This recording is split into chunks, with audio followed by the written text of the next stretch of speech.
Contributions and Expenditures o SOSE si Liberal Party Standard Bearer Marojas sa Commission on Elections ngayong araw.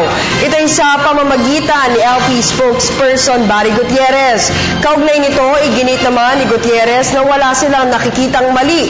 Makaraang panawigin ng Comelec and Bank ang pagpapasa ng SOSE dahil anya, pinapayagan naman ito ng batas. Narito ang ulat.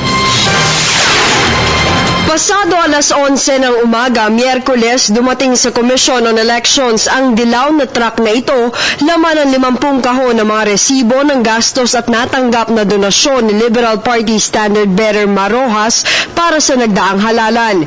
Isinumite ni Representative Barry Gutierrez, tagapagsalita ng Daang Matuwid Coalition, ang Statement of Contributions and Expenditures o SOSE ni Rojas sa Campaign Finance Office ng Comelec 14 na araw makalipas ang orihinal na June 8 deadline. I think Comelec and the public, the full record of what was spent during the campaign, saan nanggaling yung mga contributions for their scrutiny and in full compliance with the transparency requirement under the law. So, ito yung pinakamarami kasi as we understand, per month yata and per category yung boxing nila. So, kaya base sa SOSE ni Rojas, gumastos ito ng 487 million pesos at may campaign contributions itong 469 million pesos. Ang balanseng 18 million pesos ay mula sa sariling bulsa ni Rojas.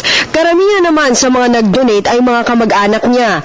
Isa na riyan ang kanyang inang si Judy Araneta Rojas na nagbigay ng 110 million pesos dahilan para maging biggest donor ito. Ipinaliwanag naman ni Gutierrez kung bakit mas maliit ang campaign expenses ng LP kumpara sa mga pambato nitong sina Rojas at Vice President-elect Leni Robredo. Anya, 241 million pesos lamang ang gastos at donasyon ng LP dahil 5 piso kada botante lang ang spending cap nito, mas mababa kumpara sa 10 piso kada botante ng presidential at VP candidates. Samantala, sinagot din ni Gutierrez ang pambabati ko sa Comelec and Bank, makaraang baliin nito ang sariling patakaran para pagbigyan ng hiling ng LP na palawigin ang SOSE filing. SEF does not prohibit an extension, and in the past, the Comelec in practice actually granted extensions to other parties and to other candidates. Dahil dito, tiwala si Gutierrez na hindi mananalo ang petisyong inihain sa Korte Suprema laban sa desisyon ng Comelec and Bank na extend ang SOSE filing. There's the doubt that the Supreme Court will reverse yung naging ruling ng Comelec, because otherwise, ano mangyayari dyan?